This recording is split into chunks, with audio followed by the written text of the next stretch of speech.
Welcome to another edition of the Pause Podcast. I am Colin. I'm Brian. And today we're going to be discussing, a sequel to one of your favorite movies, Brian. Not one of. It is Top Gun is my favorite movie of all time. That being said, we're going to be discussing Top Gun Maverick today. The long-awaited sequel. 30 years plus in the making. That's right. So it was, right now we'll be saying, is it worth the wait? Who knows? We'll give you our opinion on what we think.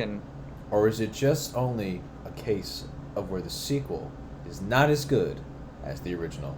Which is something that we saw with said things like the Matrix reboots and stuff like that. Star Wars, trilogy. Just stuff that's recent. So Marvel Cinematic Universe, to name another one. We don't talk about Marvel Cinematic Universe. Facts. So to get started, I think it would be cool to kind of just get the synopsis out of the way. The movie does basically what you would anticipate a sequel at this point for that franchise to do. Yep. Picking up 30 years after the events of Top Gun, Pete Maverick Mitchell is still doing the same thing he did 30 years prior, continuously pushing the limits of being a test pilot for the Navy. After he's brought in to train some graduates for a special assignment, he's forced to face his past head-on and will ultimately find himself in a mission that will require the ultimate sacrifice from the pilots who he is choosing to fly on it.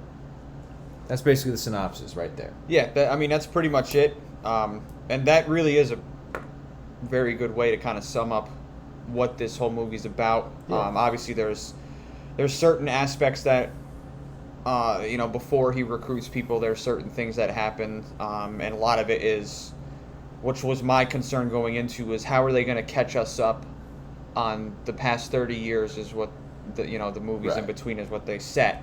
Right. So, they do kind of sort of just drop you right in there. They really do, and we've had this discussion about like DC movies where it's like they expect you to know, especially with how anticipated this movie was. They kind of just expect you to know, especially with Maverick and the history with Goose and the Top Gun program and everything like that. And I think that would upset casual viewers, but for people who really enjoyed Top Gun, like myself, that is going to resonate very well with them. They're just kind of dropping you in, and you either know it or you're lost for the whole movie. Well, see, that's the other thing too, is when they do these movies that are like the third sequel off the original. Mm-hmm. A lot of people, sure, they'll go back and watch it, but then there's some people. My mother was one of them. She would just go in and she's just along for the ride, and whatever happens. She doesn't get a reference. Well, she doesn't get a reference, and it's fine. Yeah, see, I was thinking The Whale. The first Matrix movie that he has ever saw was the new one. Which is unfortunate. I humbly apologize to the man. Yeah, man, it's not great. He was ill-prepared. He was very ill-prepared. The people in the theater loved his reaction, though. I thought he had watched the first one, but obviously he did. He obviously did when he stood up after the movie and goes, "Were the other ones like that?" And we're just like, what? Yeah. So it's just like Steve Austin. So that was a, Yeah. But no, that was cool because it honestly was the perfect way to just bring it all together. Absolutely. And like I said, going into it, my concern was, how are they going to make up for this time jump? How are they going to take this, young hotshot pilot who's hot-tempered and willing to do everything, and how are they going to make him a seasoned veteran at this point and, teach the new class of Top Gun recruits is what we originally thought. Right. Which we do learn eventually that it's not recruits. Correct. It is graduates. It's Top Gun graduates, so he's teaching the best of the best, technically. Which is interesting because, as he mentions in this movie, was second, not right. first. Correct. And if you know the movie, Val Kilmer's character, Iceman, he was the top graduate in the 86 Top Gun class. And obviously, so Maverick was like, yeah, I was second. And he has a couple quick quips about that, which I thought was a neat little reference to throw in there. Yeah, I concur with that statement. Brian. Yeah, I think it was really nice. And that goes on to how do they make that character transgress? I think they kept his little, quips, and he was still kind of that hot-tempered one.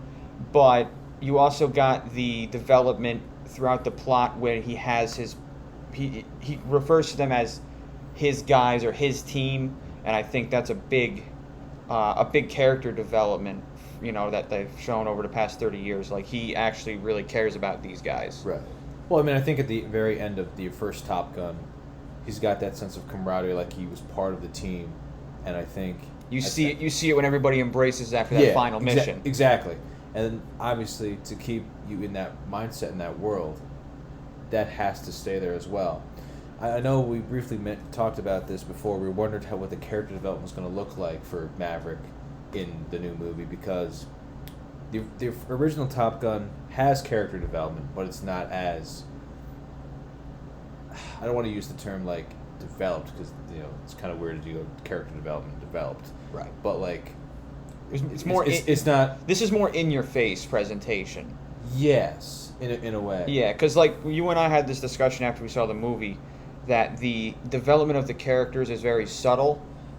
In Top Gun, the first one, how he's very reserved, and after Goose's death, Maverick has a couple breakdowns, especially with Meg Ryan's character, Goose's wife. Right. But yeah, it was. There's more depth in the sequel. There's a lot more depth. That's a good term to use, because it kind of explores Maverick, which the subtitle makes sense when you watch this movie, and you follow it throughout the plot progression of, first off, he's testing, a jet for Lockheed Martin that goes Mach 10, and that's what he's doing, and then they bring him in, and he's at the end of his career. You find out that he's almost had his career ended multiple times, but he's been saved by Iceman Val Kilmer's character vouching for him and saying, "Trust me, this is the guy you want." And that he plays a very pivotal role later on in the film that we'll get into a little bit more. Right. We'll just talk about Val Kilmer's performance in general as well, because it's such a moving performance, and for so small screen time that it is. I was gonna say, for the small screen time that he had, he really stole the whole scene for me. I think having him in it, knowing obviously his condition and everything like that, I was interested to see how they were going to tackle that. Right. And I think they did a fantastic job, and they really portrayed that character development from the first movie, and they stayed very good friends, which I thought was awesome. Indeed, I concur with that statement as well. And then you get into, he gets into the Top Gun program once again. Originally, you think that, he's going to teach a new class of recruits just like, the first Top Gun. But he, soon figures out that he's basically training graduates of Top Gun. So the Top Gun is the best of the best. He's training the best of the best of the best.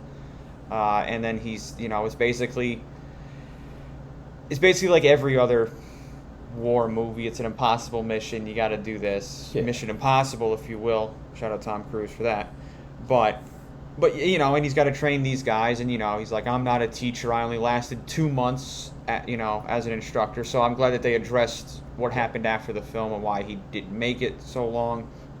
And it was just really interesting to follow that, how he's like, all right, I guess I'll do it, because they basically just was like, you're going to do it. Right. And then he gets his team, and we find out that, lo and behold, Goose's son, Rooster, is not only in the Navy, he is a pilot, unlike Goose, who was just the backseat guy. Right. So that's pretty cool. So then you have the dynamic of learning throughout the plot of how Goose's death affected Rooster's output on Maverick, and then we'll go into Rooster further, because there's some really interesting points that they touch upon about Meg Ryan's character, which was Rooster's mom, Goose's wife, and stuff like that. But yeah, I mean, you follow that, and then throughout the plot, you have to, Maverick and Rooster get into it and stuff like that, and the team around them is like, what's up with this? Right. And then that's when Hangman comes in, and you said, you and I kind of agreed, Hangman was really kind of just felt like Iceman 2.0. Pretty much. He even looks like him, too. He does. Like, when I originally saw the trailer, I was I was like, that's got to be Val Kilmer's son in the movie. It was not. It was not. Spoiler alert. It is a spoiler, but it would have been interesting if it was. But regardless, what they did with the character was good. By the way, yeah. Speaking of spoilers, we're gonna get into them here, like as we continue to talk about this movie. However, we'll try to give you some advance warning as soon as possible when we're really gonna get into some spoiler dialogue. But, yeah, it's probably gonna be once we get into the character breakdown is gonna be more of that and stuff like that. So for now, we're kind of spoiler free for the most part. Right. But yeah, we're just again, we'll let you know and everything like that. And that's our deal on the Pause Podcast right here. Absolutely. But anyways, Brian, do we want to shift gears, talk about the presentation of this film? Yeah, I mean, so kind of carrying off the presentation, like I said, you had the whole thing with the team and stuff like that. So you have that conflict between Rooster and Maverick, which is a good presentation of he kind of almost resents him, we think, for the death, but we learn in the future that it's for something else.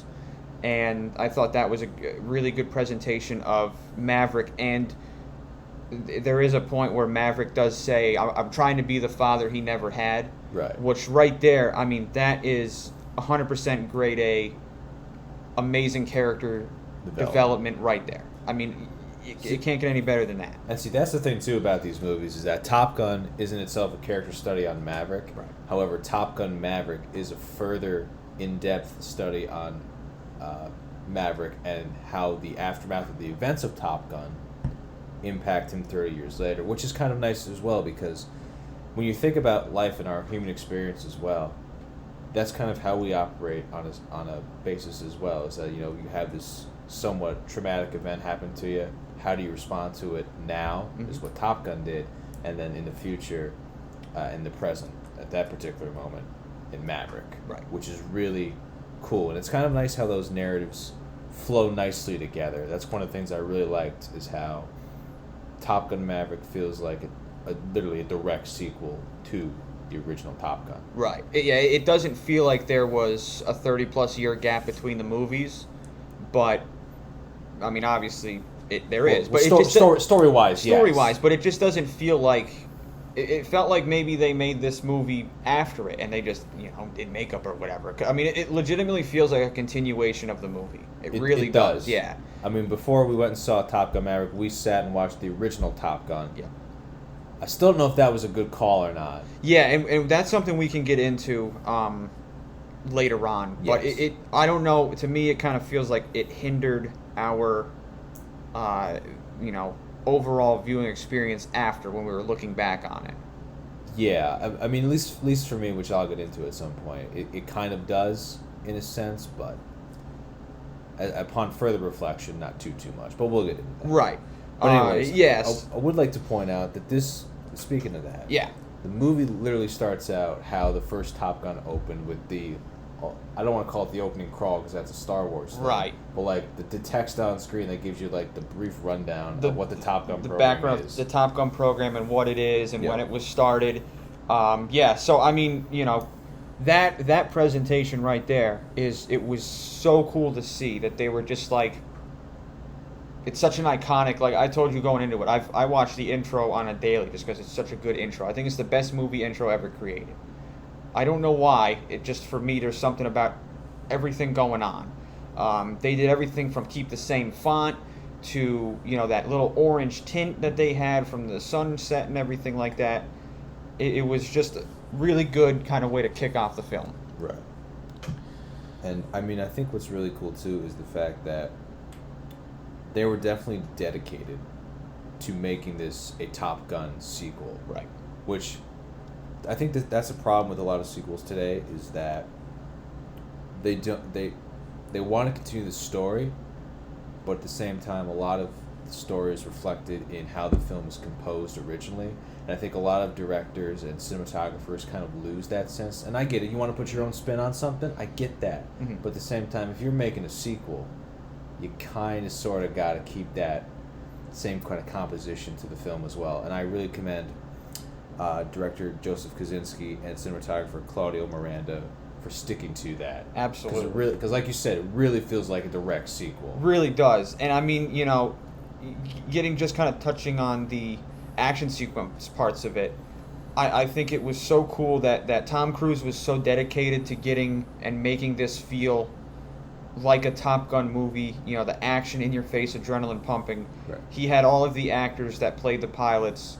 You know, he worked with them to build up the aerial tolerance required to pull the G-forces and stuff like that to get those in the cockpit shots that made Top Gun such a good movie, you know, because it really puts you in those dogfight scenes.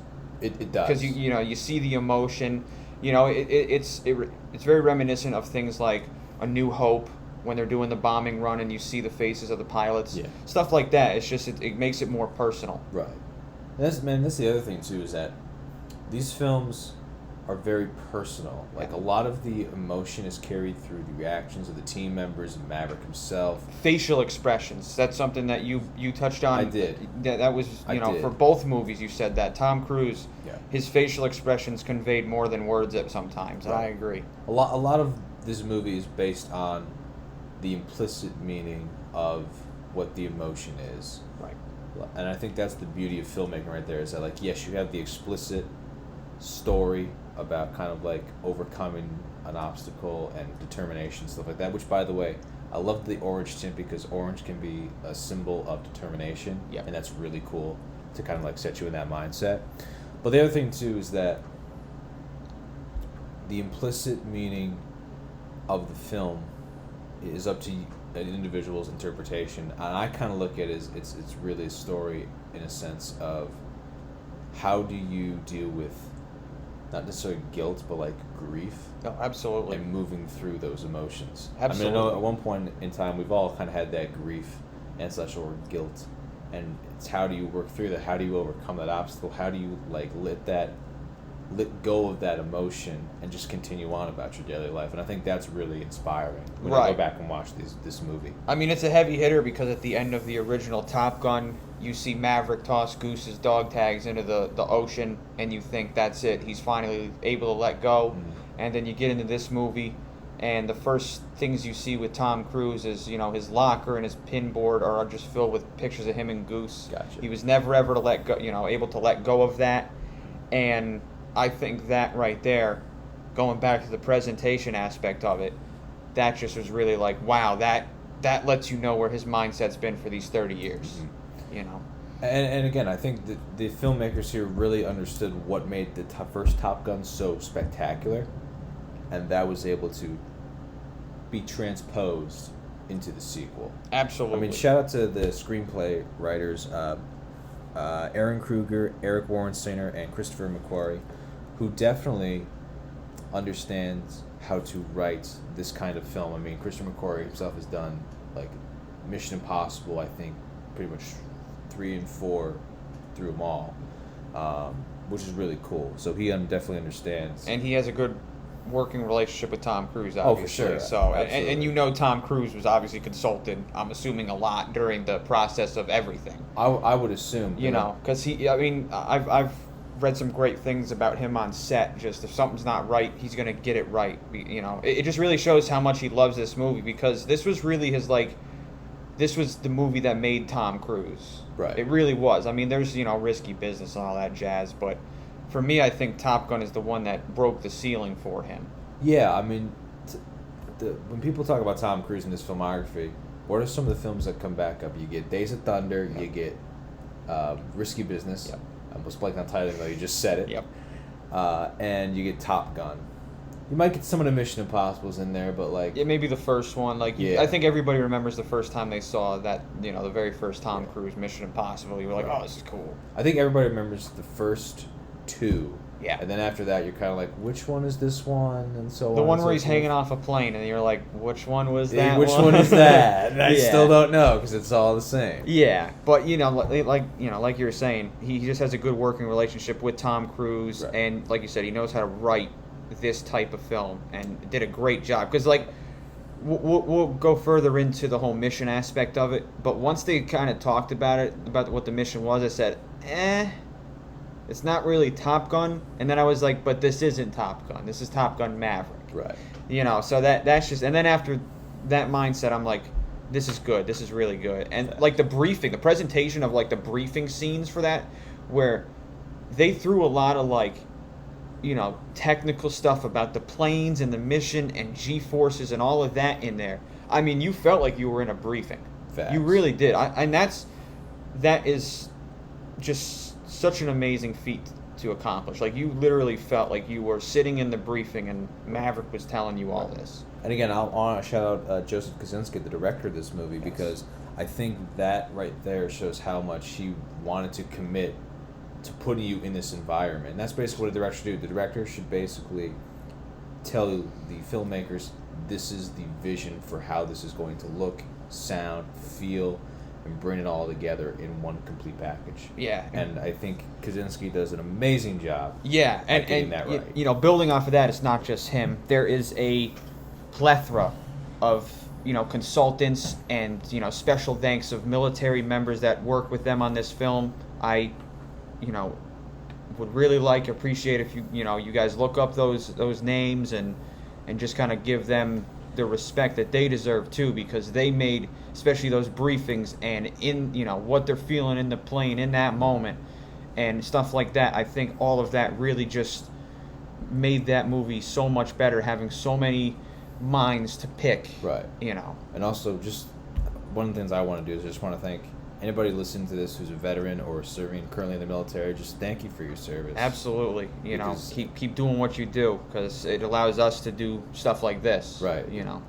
Thanks for getting us free. I mean, it's a sacrifice that you didn't have to make, but very blessed and honored that you did. Absolutely. So, again, just really thank you. We really, truly, truly appreciate it here. Listen to the Pause Podcast. Again, we're talking about Top Gun Maverick here.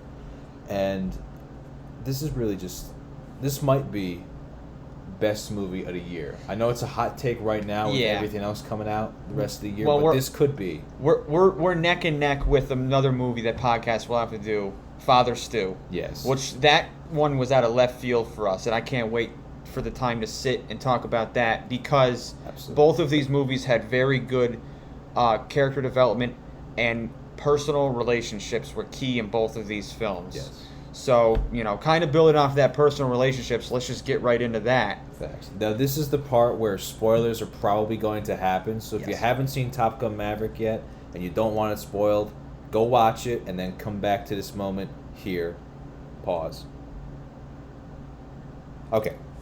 So getting into the personal relationships here, Brian, I think we ought to start talking about Rooster, who's played by the fabulous Miles Teller. Absolutely.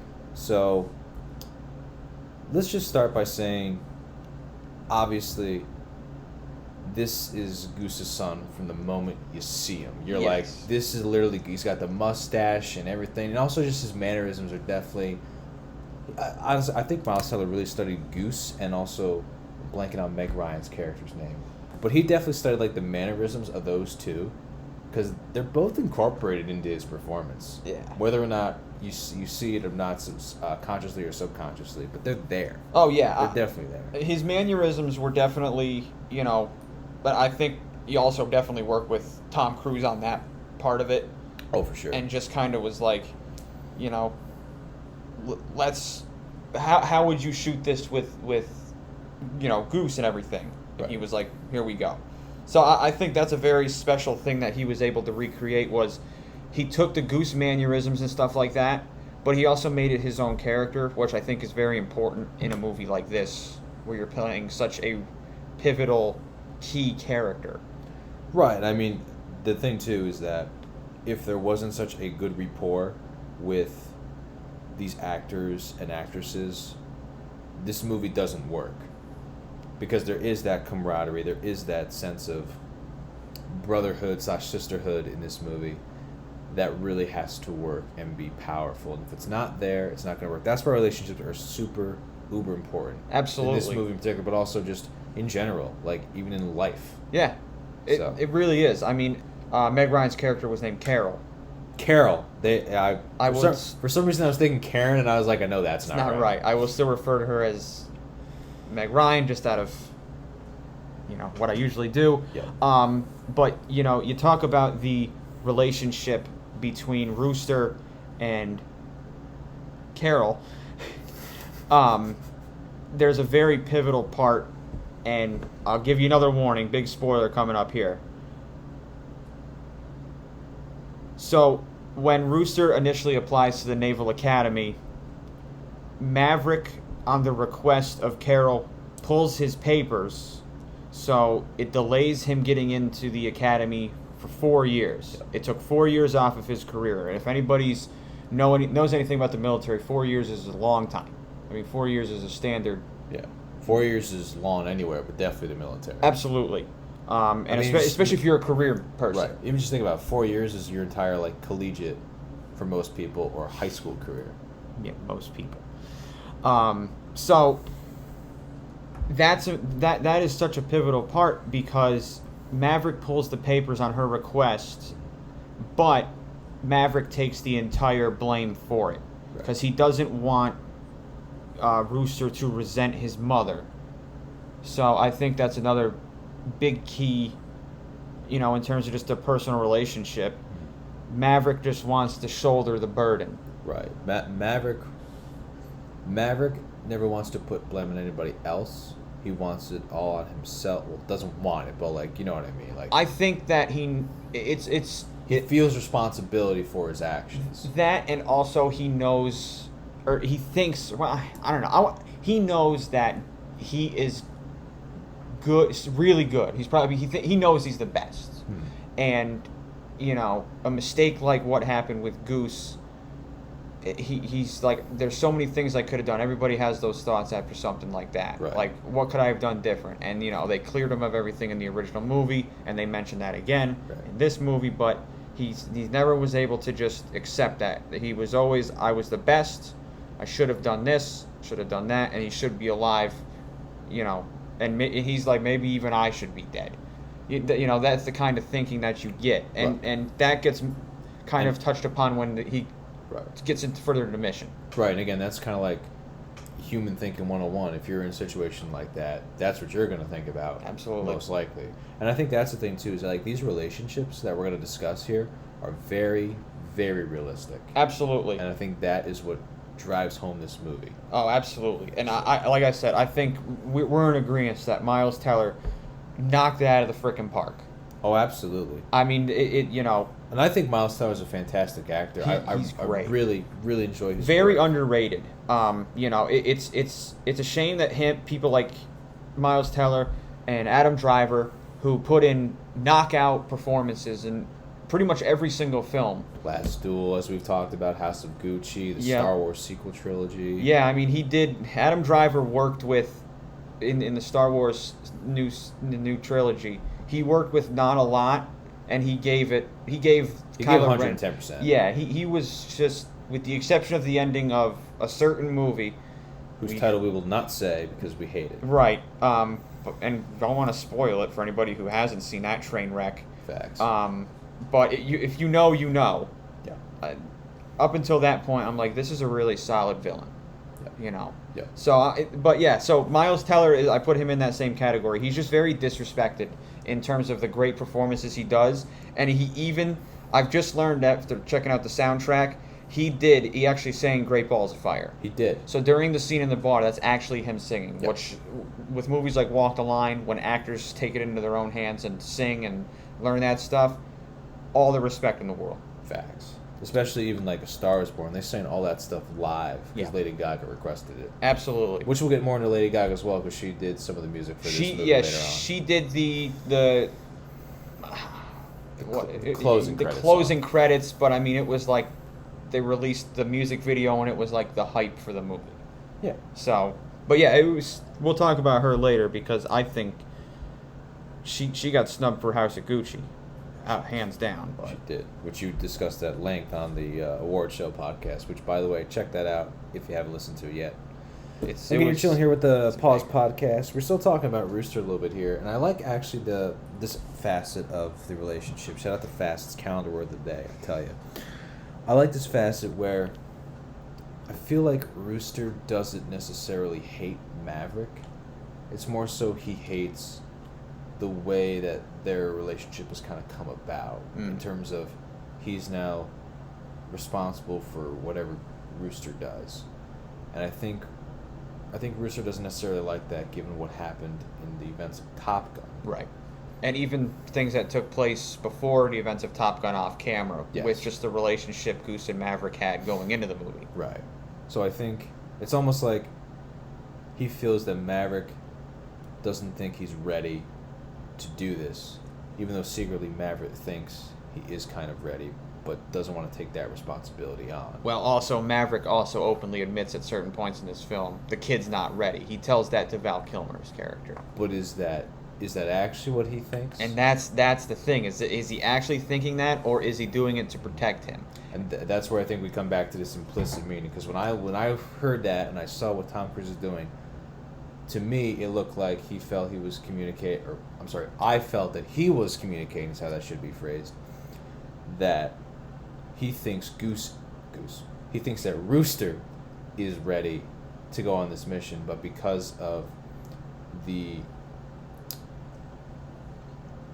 predisposition, if you will, of what happened, he has to say he's not ready, because he's not ready to take that loss if Rooster fails. It also could be remembering the promise he made to Carol / Meg Ryan. That's what I was talking about, yeah, predisposition. right.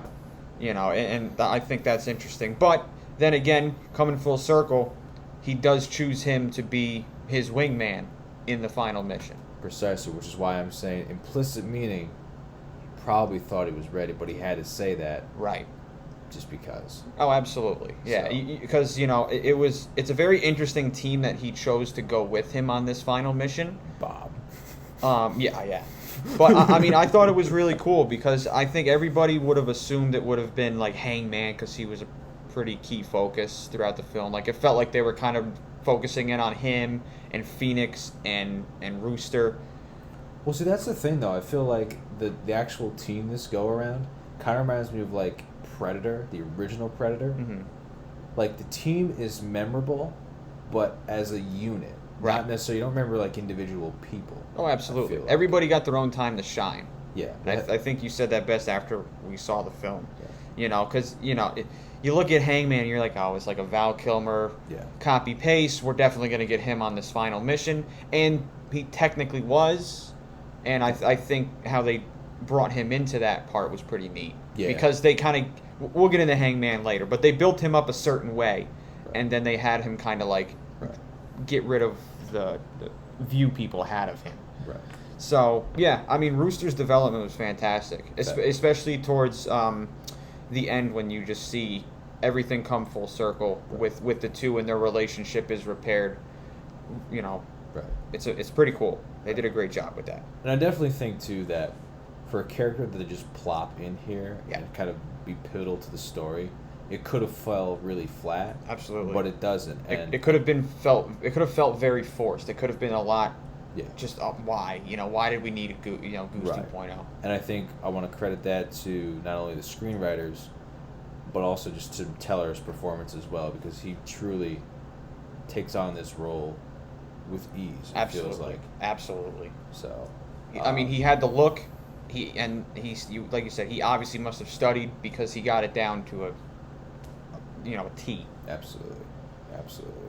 So, but yeah, I mean, that relationship is definitely impactful to Maverick here. Absolutely. Another relationship that's very impactful to Maverick, I feel like, is the relationship with Cyclone, played by none other than Mr. John Hamm, which is an interesting choice to begin with for an actor. I didn't necessarily expect him to be cast in a Top Gun movie. This doesn't seem like his line of work. Right. Because I'm used to him being in shows such as what was that? Boardwalk Empire? No, that was Liev Schreiber. Mad Men is the one he did. Gotcha. And then Tag, the movie Tag, was what I've seen. So drama and comedy, but I don't consider Top Gun a drama per se. I consider it more of a military fiction. Yeah, I mean, this one was definitely had a little bit more of the drama aspects into it because it dove deeper into the characters. But I definitely agree with you. It's definitely, the roots are still there for that adrenaline pumping action movie. Right. But with the military stuff in it. Right. So credit to John Hamm real quickly, but also, what do you think about the relationship with Cyclone and Maverick? How does that work for you? I mean, it was very reminiscent of his relationship with the higher ups in the original film. Mm-hmm. So you think about, he never really I don't want to say he never respected the higher ups, but he just always had a way about him.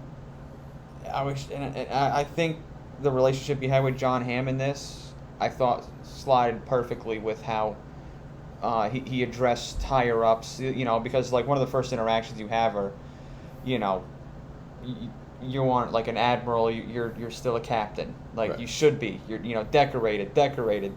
He's going through his record, and I'm like that's funny. Yeah. Like it's just the way that they did that. I'm like that like you said, I did not expect him to be in it Right. like that in that kind of capacity, but he knocked that out of the park. He did. And I think what's really cool too about that particular role is how John Hamm doesn't seem like a very authoritative figure, but boy howdy, is he very commanding in this role and really putting Maverick in his place, which it really speaks to, I think, the chemistry that John Hamm and Tom Cruise share together as well. Oh, absolutely. Is that they can really just live in the moment with one another and take the words that they're saying and then just live through them, which is really just great acting 101 for me. Oh, yeah. Also, Cyclone is just a really cool character. Like I would be down to see Cyclone again should this franchise continue. Which is something we will discuss. We will get. But yeah, he would make an interesting, authoritative figure in the future if they decide to go that route. Oh, absolutely. I would definitely pay to see more John Hamm for this franchise. So, that being said, on Cyclone, unless you got anything else, we could move into the team that Maverick has. Yeah, I think there's no need to get because John Hamm wasn't as major as the team itself, but yeah, he played a very pivotal role. I mean, he was probably only in the film for 15 minutes at most. I would say so. Yeah, he didn't get a whole lot of screen time, but kind of like Val Kilmer, he made the most of it, right. And he had some great, especially like that interaction that I said where he's just going through his record, just sticks with me. That was just such a funny moment that they had, and I'm like, that's definitely something that would have happened in the first Top Gun. Absolutely. And he did when he's going through the Top Gun record, or when they're sending him Goose and Maverick to the Top Gun, the original film. He goes, buzzing all these towers and one admiral's daughter and like that, and when he's going through his record, it's almost like the opposite. Like he's going through his highlights while he went through his lowlights in the first film. Now you got his highlights in the second film. Yep. It's just really cool at the way that they, I don't want to say mirrored because it's not true. But they flipped it. Yeah, well, I think considering where Maverick takes place compared to Top Gun, it makes sense to give him the highlights this go around because he's done so much more in that 30-year time span. And also, why would you trust him with literally the best pilots in the world and read lowlights to him? Exactly. That's the other thing too I was gonna say, but Yeah. it's kind of what it is.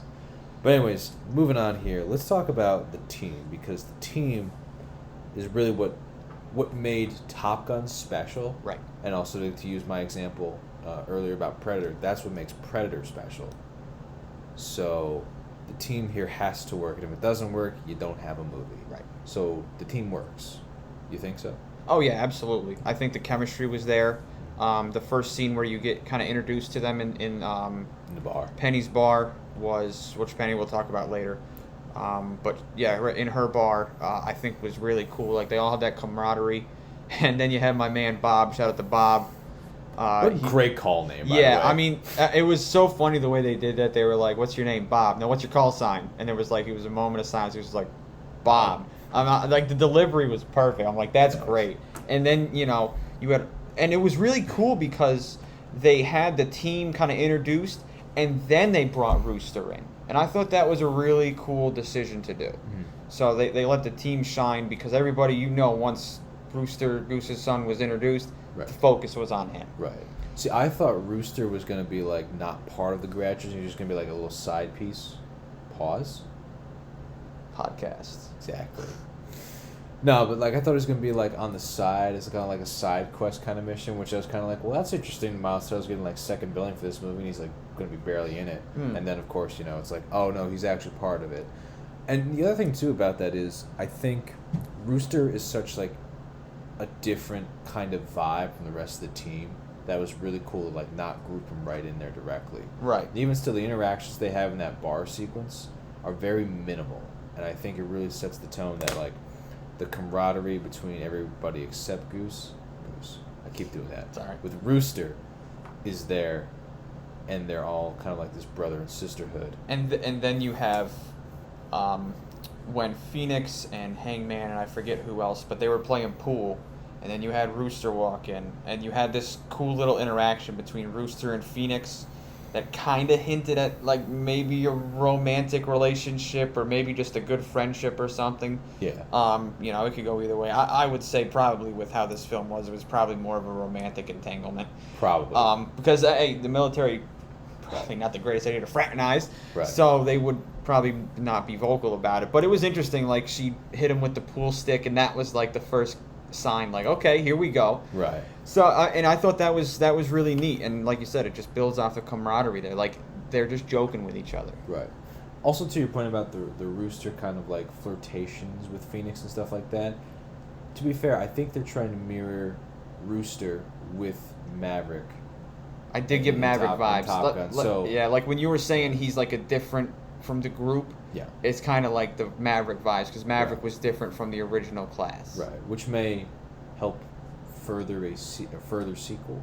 Possibly. Possible. We'll talk about that later, so Right. make sure you stay tuned here on the Pause Podcast for that. But still talking about the team here right now, Brian. That's right, yeah. So, awesome team. I think, obviously everybody was going to focus on Rooster, but they did a great job saying, hey, there is a team here. Give them the attention that they deserve. And they definitely gave them that. And you build a really, good connection, strong connection with this core group of people, not just, some movies will choose to focus on one person, everybody else is a background, or maybe two people in a background, etc. But this one was like, no, the group is your focus, Maverick is in that group, essentially, so he's roped in. But this core group right here that Maverick's teaching, they're really important. And, everybody has their own personality, which helps you build that connection further. And it really builds the anticipation for that final, that final mission, that final sequence of the movie. Right. So I think it was a great job bringing everybody in. Like, everybody was memorable. Phoenix, like I said, obviously memorable, had some good moments. Hangman, obviously, was very memorable, had great moments. Loved his freaking helmet. The design that they did for his helmet, for his call sign where they dropped some letters like Hangman, was such a cool little detail. I mean, Bob obviously was just there for comedic, relief, essentially. But he was also very, very pivotal in that final sequence, which was awesome to see. Right. You had Fanboy, you had Payback. It was just the whole team was just so well put together, and everybody meshed and gelled very well together. Kudos to every single actor and actress for Phoenix that just made this team. You felt the camaraderie, you felt the brotherhood, or the sisterhood. Right. In not just the military, but not just the Navy, not just the aviators, right. but the Top Gun graduates. These people have all gone through the same thing, and you felt that. Right. To kind of mirror that, when I was going to a community college for my first 2 years of college, I was part of like this honors program, and we had most of the same classes together. So by the end of this program, we developed a sense of camaraderie as well, and inside jokes and everything too. And one of the things I really enjoyed about the team was that you could tell that these people would be friends outside of the Top Gun Naval Academy and stuff like that. Well, they were. They've flown missions together and stuff like that, which I thought was cool. Yeah, but what I'm saying is that, like, if you just saw these guys on the street, oh yeah, and like didn't see them in like their uniforms, in a bar, they were just in a bar, and you're just.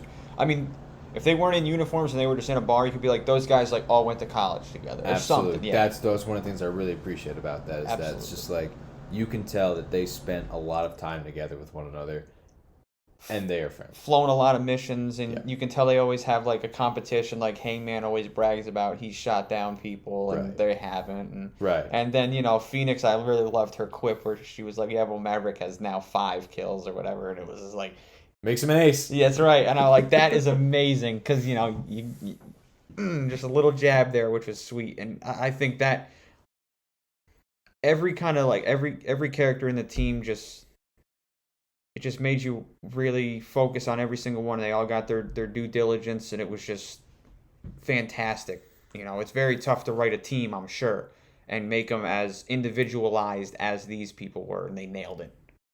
I mean, absolutely. I really concur with that statement as well. Also, can we just talk about the fact that this was a perfectly put together opening sequence to the team? Absolutely. Like, you just really get the sense that these people care for one another. And it's probably one of the best ways that I've seen a team be put together. Right. Like a brand new team, like one you've never seen before or heard before.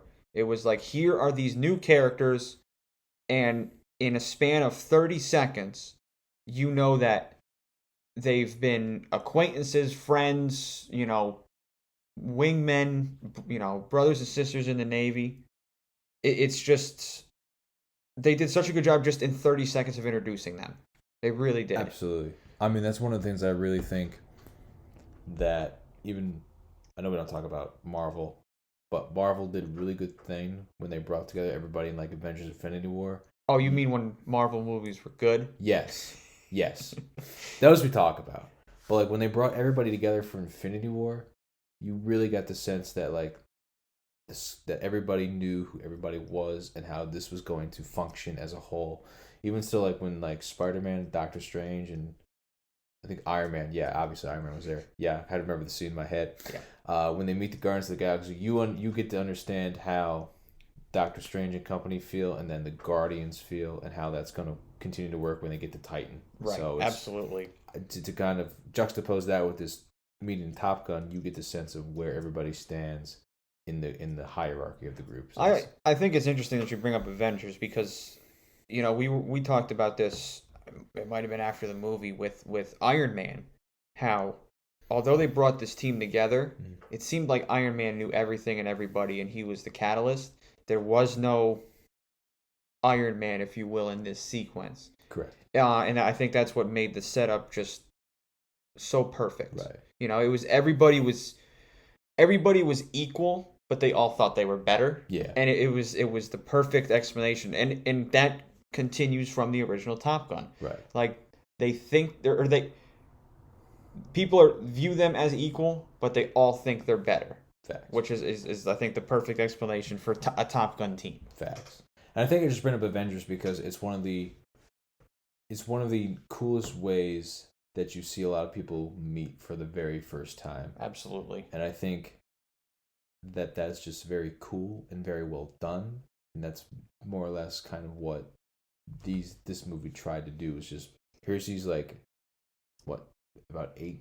It was about, people? Yeah, I was going to say, 8 or 9? Yeah, it was about 8 or 9 because some people didn't have a second person and some people did in their plane. Right. But yeah, I mean, it was about, 8 or 9. Yeah. I mean, I can think off the top of my head 8, so. Yeah. Regardless, it's you're meeting these people for the first time who've already existed. Right. And it's very well done to like basically be like, I know these people. I'm with you all the way. I mean, it was, and they just delivered the backstory just literally in that 30-second span. It's like I knew these characters from 1986 Top Gun. I know them now. Yeah. So I think, like you said, I think we definitely agree that, boy, howdy, did they introduce those characters so good. Absolutely. Well, we're going to take a quick short break, but stay tuned after the break because we're going to talk about Jennifer Connelly. We're going to talk about the technical stuff. We're going to talk about the soundtrack. But most importantly here, we're going to talk about Val Kilmer and his role. The King Val Kilmer. Absolutely. As Iceman. So obviously we're going to take a quick short pause, but we'll be back on Pause Podcast.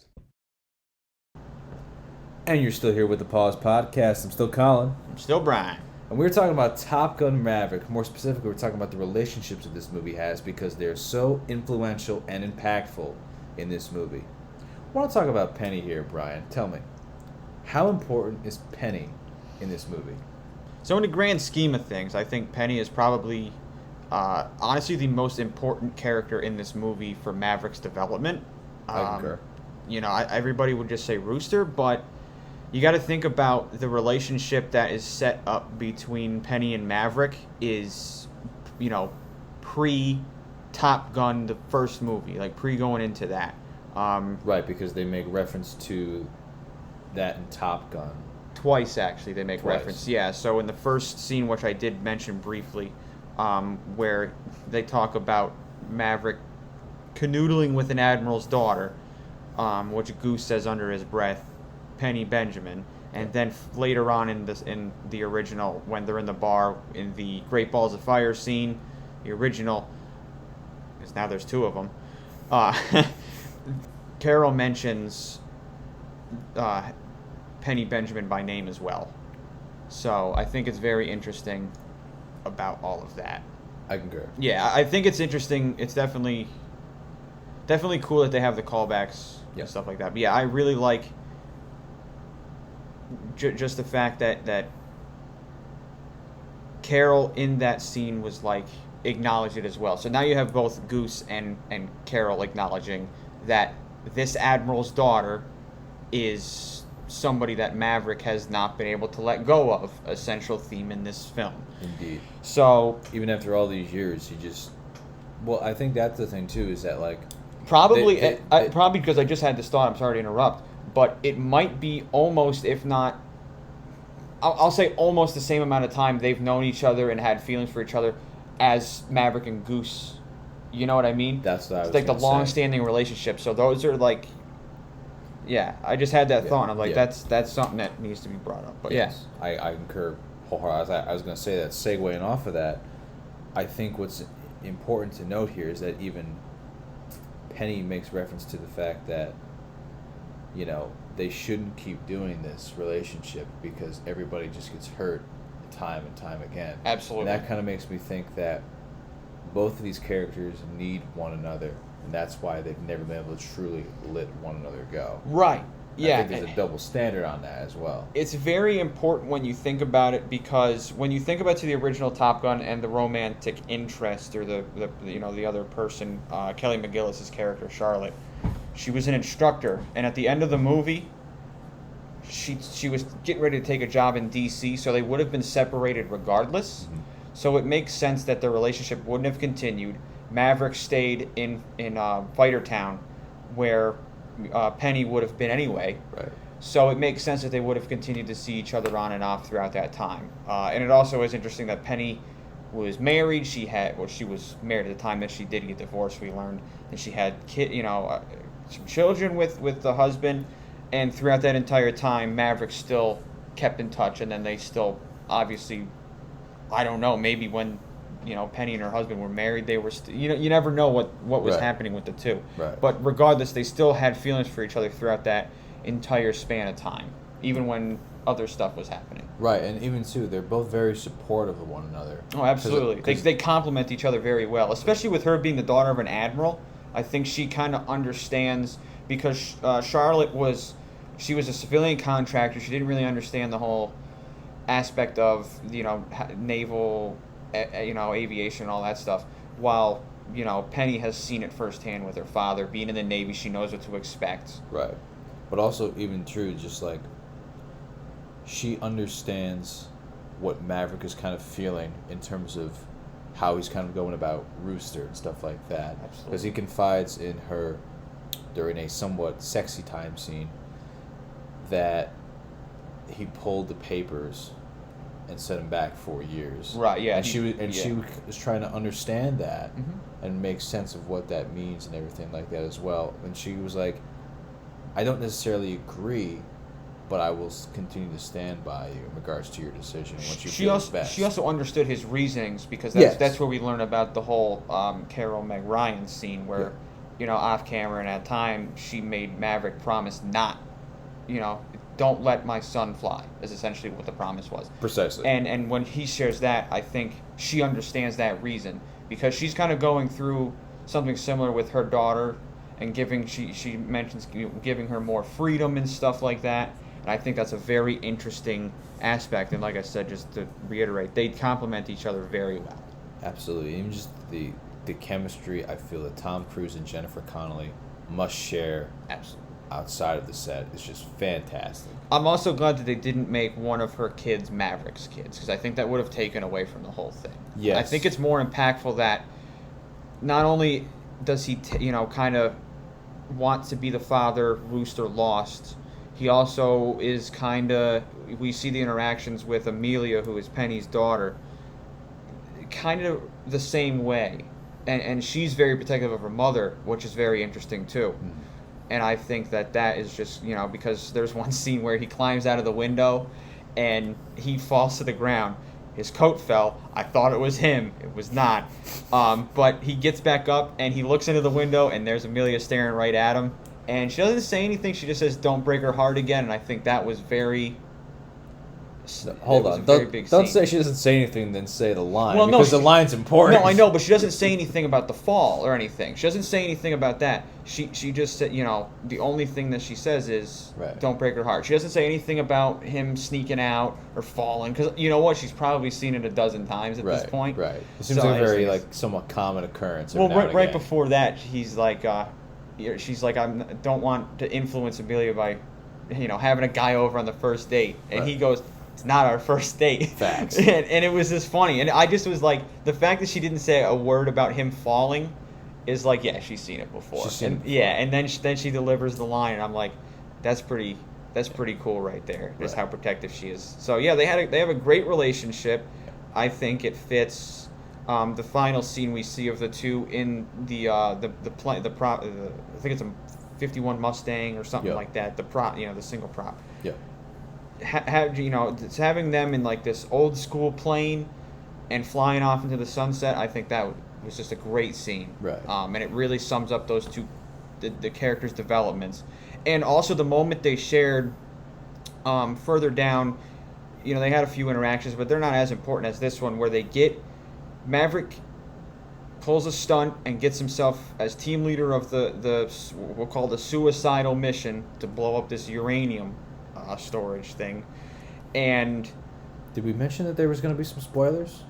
Yeah, we've established this is the spoiler spoilers. part. Yeah. So okay. that's the mission, and he doesn't know if he's coming back. I don't even know if he expected to come back the way he acted on this mission, and he goes into the bar, Penny's bar, in his his dress uniform, his Navy formals, and they don't. I think it's interesting, and we'll talk a little bit more about the audio of it, but he whispers in her ear. You don't hear anything. You don't hear any dialogue. There's just some nice subtle music in the background.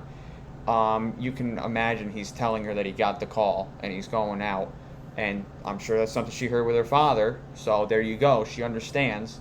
And then they have this nice little tender moment on the beach where they don't know if it's their last moment together. Right. And I think that's really, and also you think how many times off camera in that 30-year span of this movie would they have shared that? Is it is it a common thing, or is it this time just feels different? Right. And I think that kind of comes back to the kind of goal, as I mentioned in the synopsis at the start of this episode, is that Maverick has to face his past. Yes. And I use the past term loosely because that's going to include lovers, demons, ghosts, and it's all going to be there, and he's going to have to face it and make the most of it and decide what's the path that he needs to go down. And frankly, based off of what I'm seeing and what I gather, is that he feels he needs to go and take on this romantic relationship, in a sense, if you will.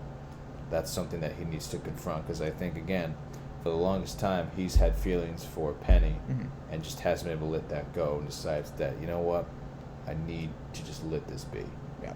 I think preparing his relationship with Rooster also led to that development as well. I would also concur with that statement. And there was a line where he, I forget, I just, for some reason, I forget who said it. It might have been Rooster, but it something along the lines of, like, you've never had a family or anything to come back to, and I think that struck a chord in him, too.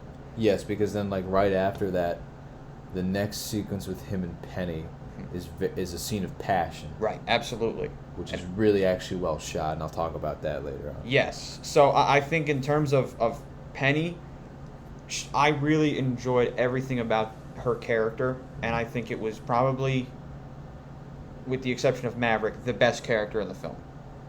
Yeah. Because, I obviously got to give Maverick his due, but I think Penny was the best character in this film, and I like how they kind of stayed along the lines of what they did with Charlotte in the original, where the romance wasn't the forefront of the film, and the scenes they had were quick but subtle. They were quick, but they were also subtle. But they were also they portrayed the passion very well.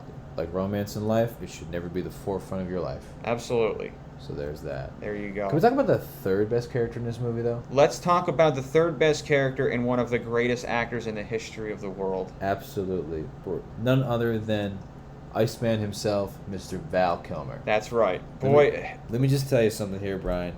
As soon as Tom Cruise walked into that room in that house, and you see the screen, and then you see a man standing, and you're like, this is going to be Val Kilmer. Yes. And you are just so entranced by the fact that he was able to do this small little role, given all his health conditions and everything like that. And it's a masterclass as well. It was great. I love that Tom Cruise went to bat for him. He said, "I don't want to do this film without Val Kilmer," Yeah. and I think that is something that is going to not only help Tom Cruise, but it's going to help Val Kilmer. Yes. And like you said, what he's going through, I think this is going to be big. Yep. And just walking, having Maverick walk through Iceman's house and seeing all of these pictures, like he's got all these accommodations, like he's going on to be, I think he's a commander at this point. Like he has risen so high, but yet the pictures that he has, the ones in the forefront are him and Maverick in Top Gun. I mean, it's such a great, just portrayal of their, friendship that they've carried over through all these years. And, Right. Having him go to bat from all these times, and then now, Iceman was like, I need to talk to you. And that's when he breaks the news. So they didn't mention it. They were like, it's come back. We obviously know what they're alluding to, what it is. But it was just such an impactful scene because Iceman's wife was like, it even hurts for him to talk. And I said, okay, so that's how they figured out they're not going to get Val Kilmer to talk. I said, that is a fantastic way. I can't wait to see how this is. And especially breaking down this relationship even further, the way that Maverick and Iceman communicate initially is through text messaging. I love it. That was great. The periods were kind of upsetting me, but then again, I'm like, they're old, so I'm like, it makes sense because they would have probably communicated by email. In the 30 plus years, they probably just Right. So just integrated on the different and also softwares. Navy, very formal. Yeah. So I'm like, you know what? I understand that. Right. And then I was like, okay. And then I went back to the character development. I'm Yeah. like, that's Yeah.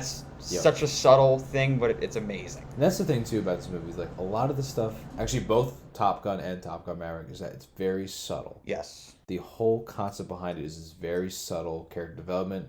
Even the emotions that the characters showcase on their faces, it's very subtle, and I love it. Absolutely. I freaking love it.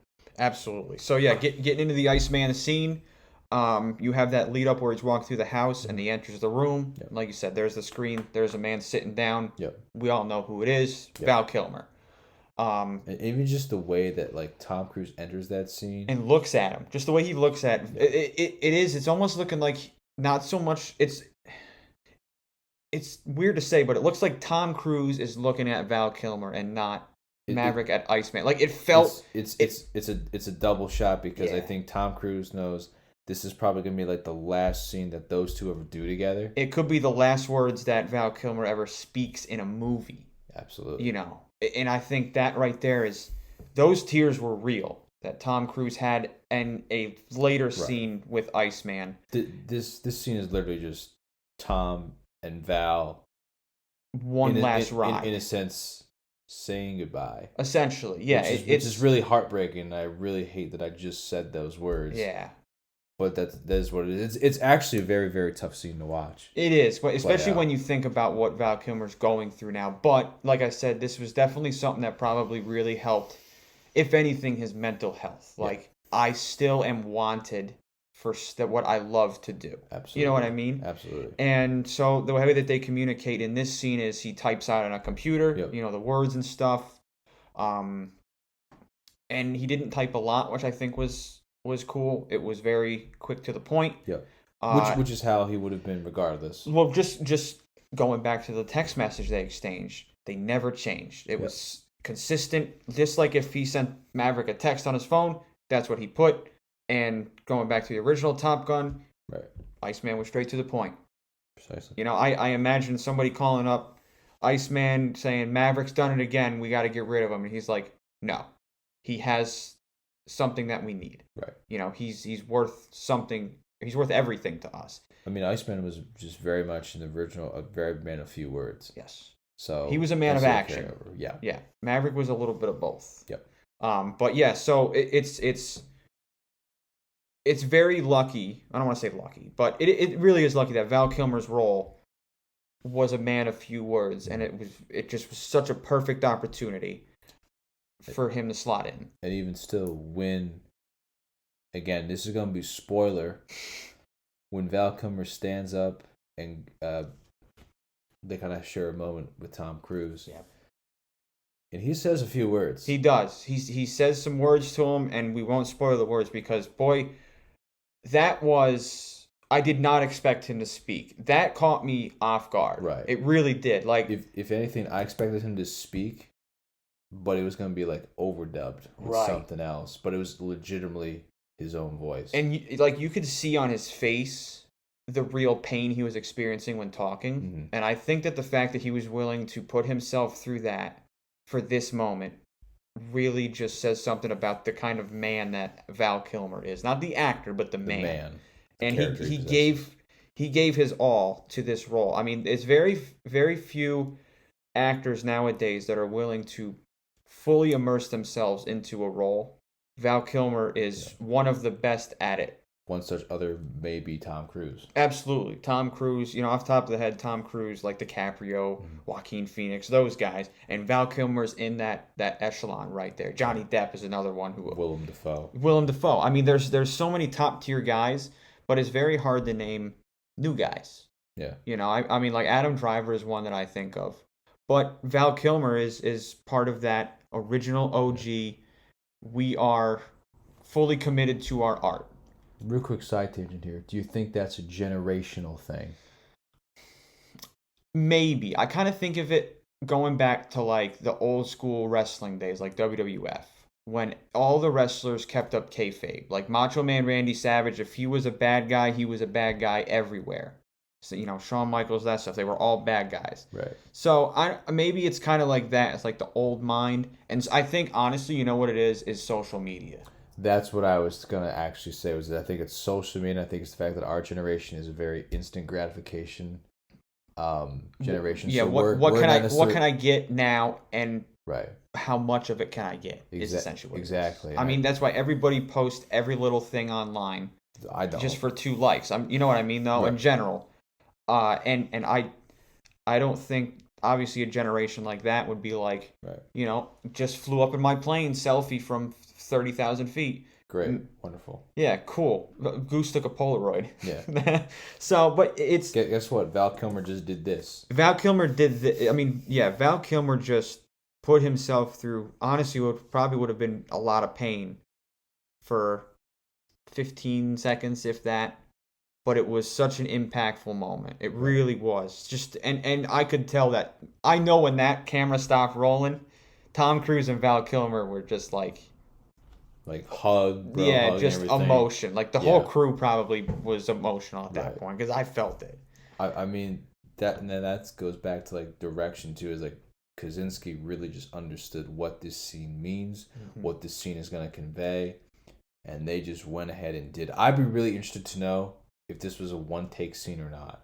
Yeah, I feel like it probably was. That would be something interesting, especially because of Val Kilmer, and I don't know if he could do more than one take. You know what I mean? Exactly. So I think Tom Cruise. But anyway, if anybody could do a one shot, Tom Cruise and Val Kilmer right there. I think so, yeah. Because you can only get that kind of emotion in a one shot. Yeah. So you have that, and and then you get into the scene, which this is going to be a spoiler, but Val Kilmer's character does die. So we have the funeral of Iceman, and you have, these are the real tears right here, where Tom Cruise is standing over the casket of Iceman, and he takes his wings off his uniform, puts it on the casket, pounds it with his fist, and salutes him, and you see the waterworks going, right. And boy, that right there, knowing that Val Kilmer is in the condition he's in, that could be a reality. Right. Somewhat soon. I mean, I think that must have been tough for him to shoot. Right. I mean, I think you even said it like right after the movie more or less, was that like that is probably going to happen very shortly, and that's really unfortunate. I hate to think about that, but it is. And I think Tom Cruise probably hated to think about it too, but the fact that, you know, if they are to make another sequel, which again we'll get into in a bit, right. Obviously, Val Kilmer probably not going to come back around again for it. You will have a cameo picture here or there, but exactly. But yeah, so I think it was something that needed to be done. As unfortunate as they didn't want to do it, they had to kind of do that. It's kind of like the Leia situation in Star Wars. You know, I mean, because you don't want to get rid of this character, but you kind of have to. Okay, then explain to me why a certain director I don't want to mention didn't do that in 9. I'm not mentioning that. I'm just saying it's like that situation there. Okay. With the Carrie Fisher situation. Obviously, Val Kilmer's still alive. You're talking about the fact that she passed away after Last Jedi rap principal. Correct. Got it. Correct. Understand. Yeah, because you know you might have had plans for her in a sequel, but now you're backed into this corner, and it's like you don't want to kill this character because you just don't want to. Right. But you know, Val Kilmer, like you said, his character, it's unfortunate that it had to be that way, but it did. And I think they did it in the most respectful way possible, and it was amazing. Right. It was very much an impactful 2 scenes. And there's so much emotion present in that I'm just blown away by the fact that they actually went there. Absolutely. So I mean, I couldn't imagine, you know, being Val Kilmer and sitting there and watching that. You know what I mean? Right. Like, that has to be tough to watch, you know, basically a funeral for your character play out, but there's your picture right there. So. Well, I mean, that's the thing that Brian said. Eventually, you know, unfortunately, we are aware of our mortality. We all do die, but we don't actually go anywhere. Right. No one's ever really gone. Absolutely. As Luke Skywalker said in The Last Jedi. Shout out to The Last Jedi. Anyways. Shout out to Revenge of the Sith. Just because. But yeah, no, you know, the memories of Iceman are going to be in all of the people in that Top Gun class, and especially in Maverick's, you know, heart and everything. And obviously, you have characters like Penny who's going to, I'm sure at some point, being an admiral's daughter, being around the Navy, being a naval bar, Iceman and her have met multiple times. Sure, yeah. You know, if not through that, then through Maverick at least. Right. And the way that she talked to Maverick about Iceman, her relationship with him was important as well. Right. So Iceman was really, really just a good branching character, and they did a really good job with Val Kilmer in that. I would have to concur, so. I just love it. But yeah, the characters in this were fantastic, and one thing that we agreed on after the movie that was fantastic was the camera work. Oh my God, dude. See, here's the thing that I really enjoyed about the first Top Gun movie was that, like, it's really a series of long to close-ups. Long close-up, medium close-up, medium close-up. And I think what that really serves to do is it really helps convey the emotion. You set the groundwork with a long shot, and then you go and you get that real tight emotion. And that's what this movie does. And again, shout out to Joseph Kosinski and Claudio Miranda for really understanding what the first Top Gun movie was and taking that and saying, then this is what the sequel has to be. And shout out to Tom Cruise for getting the actors trained and prepared to pull those, you know, you got real reactions to those G-force pulls on those inside shots of the cockpit. Those are real deal reactions. Right. So I think that right there, if you don't train them and you just put them in, you know, like a shell and you just move it around on a stick or a crane or whatever they're going to use at that point, it wouldn't be the same as going up in a jet and pulling 8 Gs or whatever. Right. It's just amazing, and it made those shots, like you said, those up close shots. Right. More personal. Personal. That was my favorite thing about the original Top Gun is, I felt Maverick's feelings in that plane. When in Top Gun Maverick, when we have Maverick kind of joyride a plane, if you will, to show that this mission is possible in the time he set. Yeah. He's flying faster than anybody did that course in, and he beat his time. Right. But you see in his face on these tight shots of, it's just him struggling with these tight turns. Right. All the G-force. I mean, that 10G climb, they said you're weighing like 2,000 pounds. Yeah. And just 2,000 pounds right in your lungs, I think was more or less a direct quote. Yeah, and you see that. you see that in his face. Like you see he's shaking, and you can see.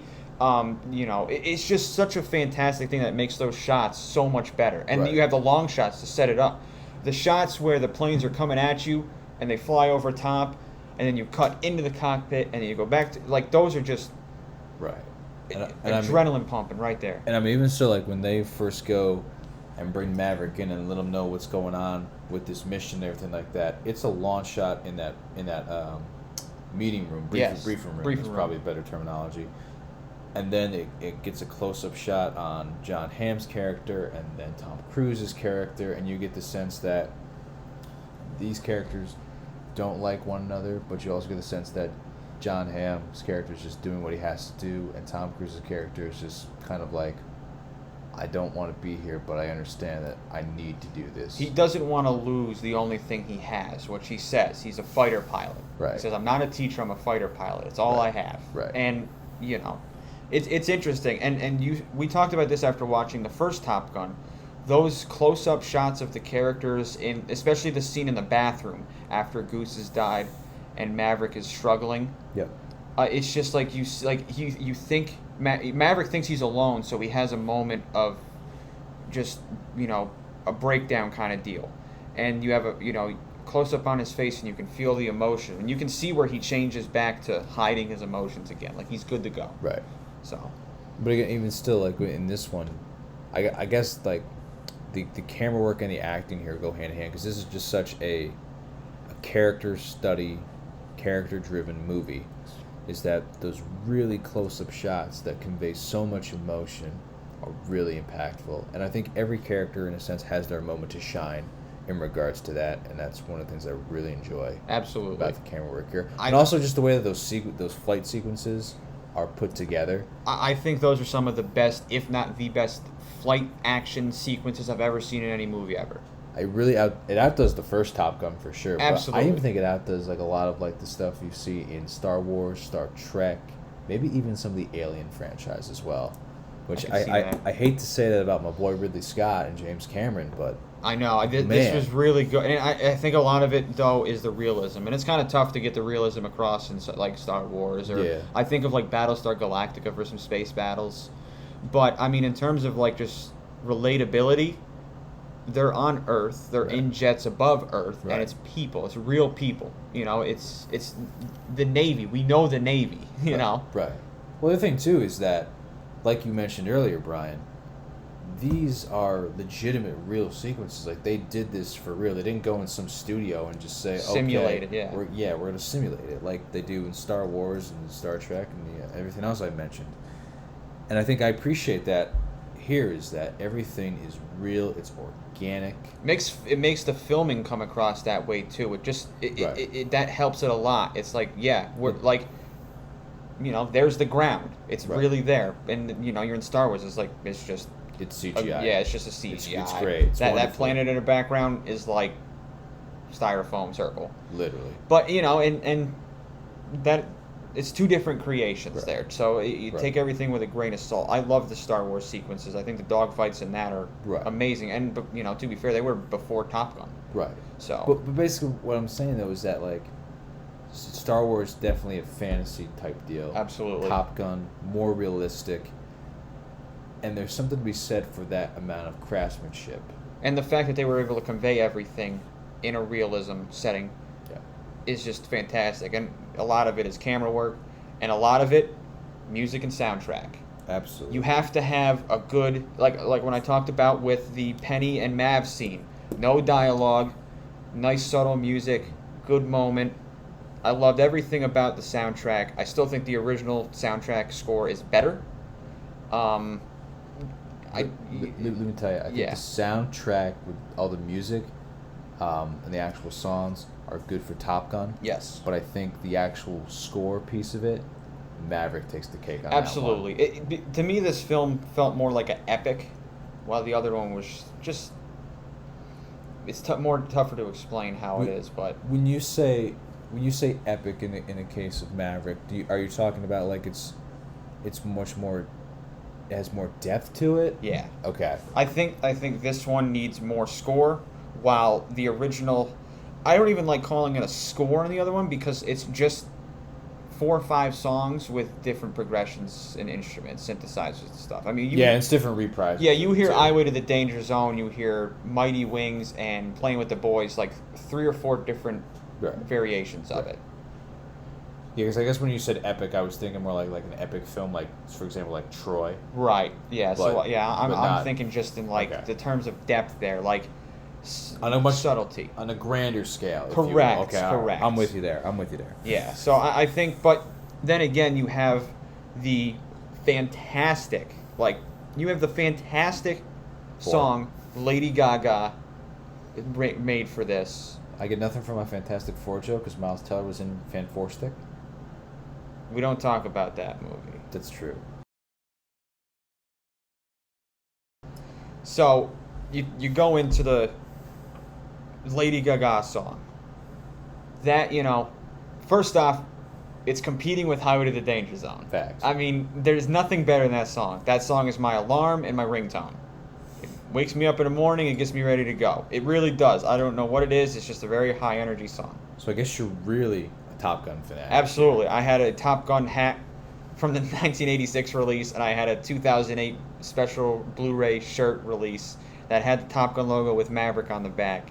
So I was ready for this movie. I was hyped. I got compliments on the hats and everything. I can confirm he was indeed wearing these items, and he was hyped for this movie. Was very hyped. I was wearing not that. So you have the Lady Gaga song "Hold My Hand," which I saw the music video. It must have been at least 2 or 3 weeks before the movie came out. Correct. Like yeah. I saw the music video the day that it was released. I saw it an hour after they posted it on her official YouTube page. I mean, in this sense, this was the lead single for the album. I put lead single in quotes. Because every movie has, it's not necessarily the main song or the main theme. Yeah. But usually they have a music video associated with the movie somehow. Like Seal, "Kiss from a Rose" for Batman. Like what? But it works. It worked. It's a good music video with a good song. Yeah. So this one had that, and boy, even the sequences of the plane flying over in her music video was good. Right. Going back to the camera work a little bit. But yeah, that was her main thing, and I honestly think that she should win an award. She needs an award for this song because it's that good of a song that pairs so well with the movie. It fit the end credits fantastically because that's when Penny and Maverick fly off into the sunset together. And then you get that initial start of the song. You're just like, absolutely makes perfect sense. Yes. I don't think she would. I think she might get a nomination at the Academy Awards for this. She might not win it, yeah. But she not win it. I think she would definitely take a Grammy Award for this, though. Absolutely. 100%. I mean, she's... A lot of people, I never really liked her when she did her, weird poppy stuff. It was just not my thing. Yeah. But once she started doing things like A Star Is Born and her stuff with Tony Bennett, and then, obviously this. Jolene record. Yeah, I mean, all that. Once she has such a wide range, I think it'd be a crime for her to not win an award just for her performance on this. I mean, personally, I'm a country music fan, so I don't dive too much into the pop realm. Right. I've never liked pop. Right. I'm like country, metal, rock, that kind of stuff. So I appreciate what she did with the pop music, but I'm definitely much more a fan Jolene onward. Right. So. I just like how much of a range that she has in variety. I think it's great. So yeah. Great. I don't think the soundtrack is as good, but I agree that the score is probably better. In terms that it sets moods and everything a lot better. Indeed. Also, one more last quick thing on the score before we get into a conversation on whether or not this is going to be a sequel or franchise, is that the score for this movie has a lot more dynamics to it. Yeah. That I really appreciate. The initial Top Gun anthem that you hear, which is the lead-in to Highway to the Danger Zone in the beginning, they do the original in the beginning intro, but then later on through the film they play it again, and they change the key. Indeed. If you noticed that. I did notice. And I thought that was really, really cool. I did notice that. So they kind of changed things around, and I thought that was neat. Plus, it fits the different tone of the film. I was going to say tone, but I'm going to go with that because I think that's a much better word, actually. What I was going to say was different relationships. I like that. I can. But hear I think that tone's much more fitting word, broader term, if you will. Absolutely. So, but so this is something we've kind of teased here and there, but yeah. So does it feel like it's a potential sequel in the works for this, or is it perhaps a franchise in the making? I would say, I think this would be maybe the last movie with Tom Cruise. Yes. And company. Agreed. I think they definitely set it up for Miles Teller and crew to go on and do their own separate film. Yeah, I'd be interested in like a film that focuses on Rooster and maybe Phoenix, and then if you're gonna continue the relationship route, let's go down that rabbit hole. Yeah. Let's get a little bit more in depth with Hangman. Yeah. Let's learn a little bit more about Bob, because he was a very interesting character. He was. And let's just learn more. Like, unfortunately for time, we just didn't talk too much about Bob. Yeah. But, it's a shame, but he was a really good character. I mean, he was just like a technical guy. He ran the laser guided system on the last mission, which if you watch the movie, you'll know how important that part was. Right. So it's great. I think they've done a great job establishing these characters, and if they want to build a Top Gun new class or whatever, they got good foundation. But honestly, I don't need a sequel and I don't need a franchise. I don't. And another thing too is that if they were to do a sequel or franchise to Maverick, I don't want it to just be for the sake of money. I want it to be a much more organic story. I want it to be a continuation that this story deserves. Right. And but like you said, I'm good if this is it for Top Gun. Yeah. So I'm okay either way, but I think it should just maybe stay as Maverick spin-off. I'd be interested in a spin-off TV series, honestly, on like HBO Max. I feel like would fit. Well, it's Paramount. I know, but I'm just saying like an HBO Max type series. Yeah, like a 6 or 10 episode miniseries on just like the crew. Yeah, would be really cool. I'd even be interested in like a prequel of their missions, like what missions they actually flew together. That's probably what the show would be about, honestly. Right. So yeah. There's potential, but do we need one? I don't necessarily need one. I think I'm good with this one being it for Top Gun. Yeah. Personally, because like I can't dethrone Top Gun as my favorite movie yet, but this one has the potential to dethrone that after a few viewings and several purchases of several copies.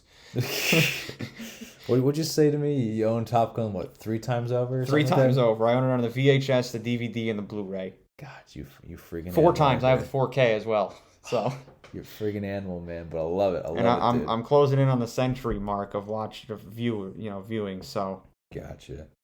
Well, I'll tell you what. Let's not waste any time here more on the Pause Podcast. That's right. Let's give this thing a score here. I know when the movie ended, Brian yells, "This is the best damn movie of the year.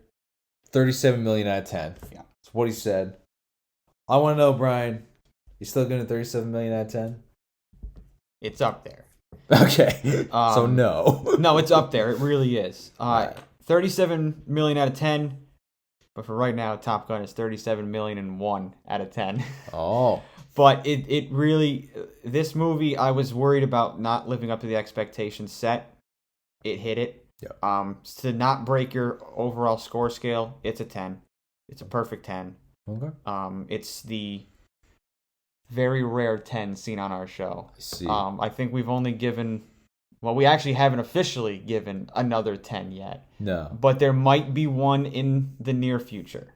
In the works. We have a few movies in the works, which we'll talk about briefly. Yes. I'm tell you right now, I'm giving Top Gun. I'm still sticking with that 8.75 out of 10. There's just a few things that I just don't think necessarily works, which we kind of alluded to earlier, is that there's some cut and paste. I feel like with the original Top Gun, that's kind of like iffy. But it works for what the direction was. But I feel like it just could have been a little more organic. I have to credit that there.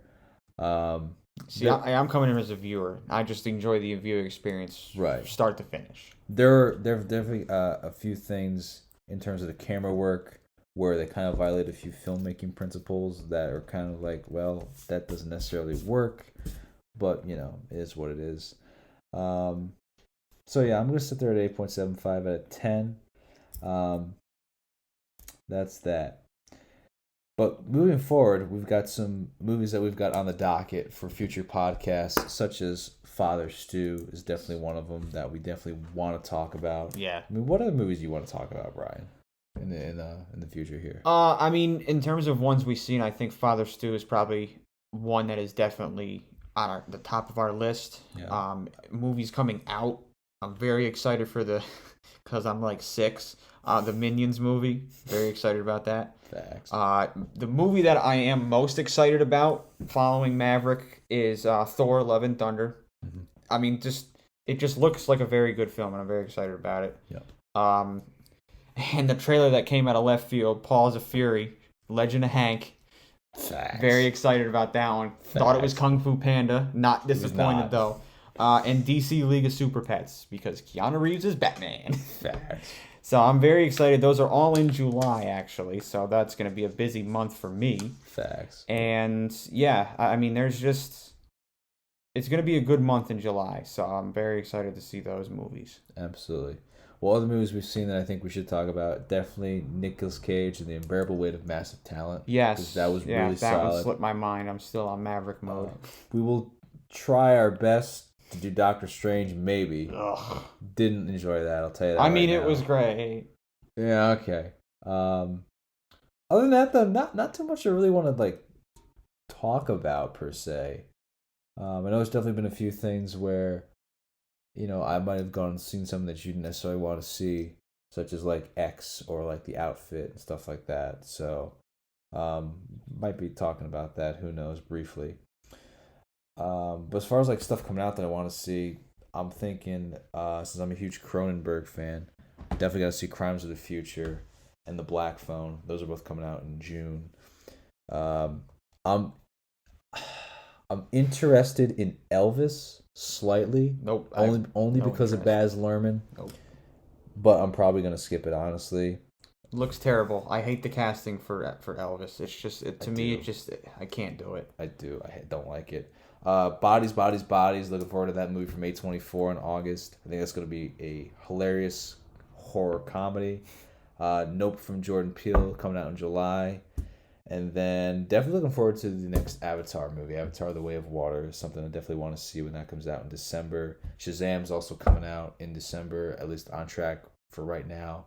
And that could change. Flash is a question mark. We want to see mark. Flash, but yeah, Aquaman's another big question mark. not seeing Aquaman. If Amber Heard's it, not seeing it. Yeah. But yeah, also, dude, just can't do this podcast without mentioning that back on Wednesday night, Ray Liotta unfortunately passed away. He was in Goodfellas and B-movie, as Brian wants to mention.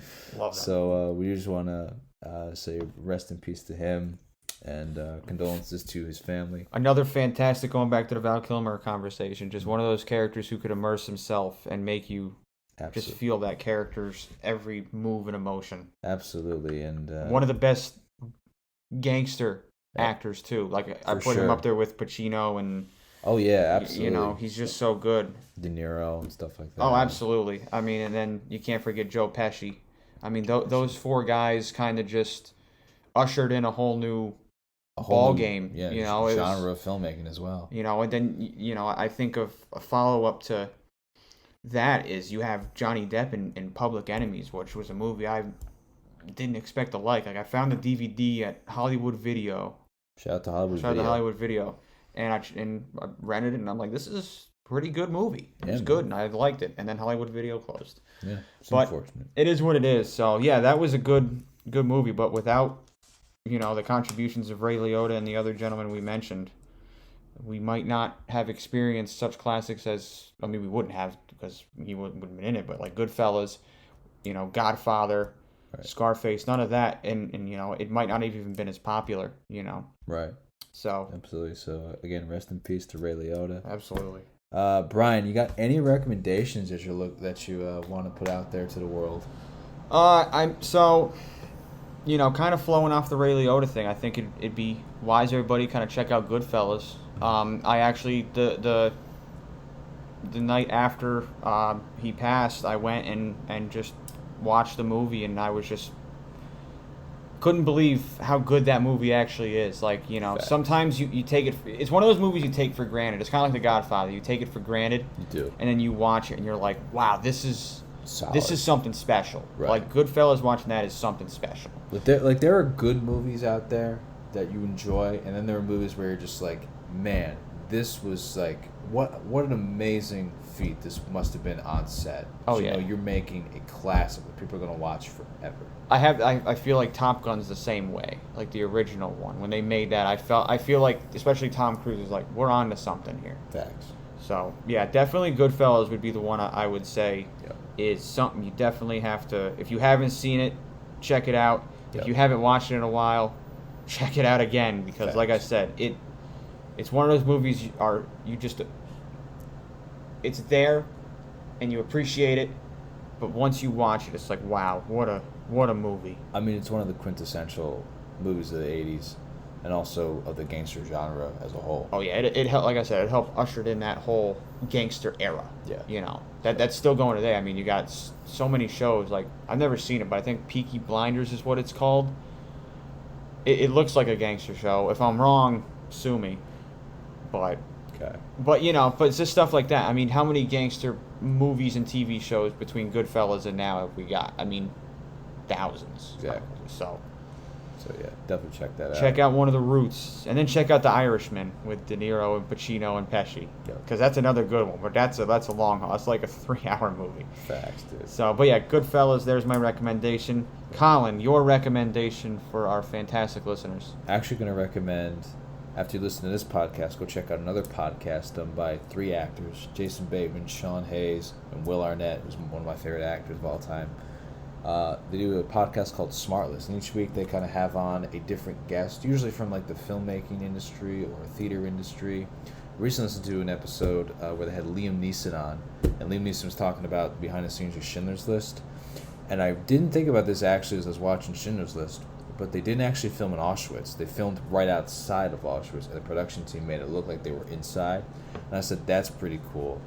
And, these guys just really have a nice, fun way of working through the material, and just really seems like I have a good time talking with these famous actors, and it's just a nice kind of comedic approach to it as well, but also you get to learn some insight into the industry as well. So definitely something to go check out as well. Plus, just Will Arnett, he's a very fantastic actor, in my opinion. Absolutely. So, but anyways, Brian, anything else you want to say on Top Gun Maverick besides go watch it, obviously? Yeah, go watch it. When you're done, bring a friend. Facts. Walk out of the theater and Go buy another ticket. go buy another ticket. But on your way out there to buy that ticket, turn to your friend and say, I got the need for speed. And then you got a high five. Facts. Bonus points if there is a significant other you're interested in and you use the pickup line. She's lost that love and feeling. And then you sing that song. Facts. So, but yeah, seriously, good movie. I really recommend it. Like I said, it needs a couple more viewings to dethrone my all-time. Yep. But the potential is there. And of course, It's that good of a movie. after a few viewings, we'll update you folks We as will. to what Our- Brian has decided. The award show at the end of the year It's gonna be a will good be one. the reveal. There you go. It'll be the determination of did that movie stay at number 1 or did something dethrone Yes. the movie. And it could still be my favorite movie, but something was just better this year. Yeah. It wouldn't be the weirdest thing. We will, of course, keep you alluded to what he thinks. But anyways, folks, this has been Pause Podcast. I'm Colin. I'm Brian. Keep watching movies, keep loving life, and we'll see you on the next one, which is Peace. probably Father's Day. Peace.